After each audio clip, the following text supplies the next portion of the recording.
قلن حاش لله ما هذا بشرا إن هذا إلا ملك كريم.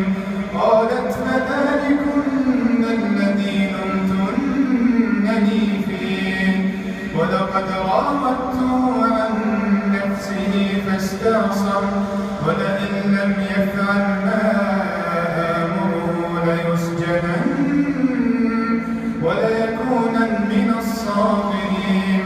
قال رب السجن أحب إلي مما يدعونني إليه وإلا تصرف عني كيدهن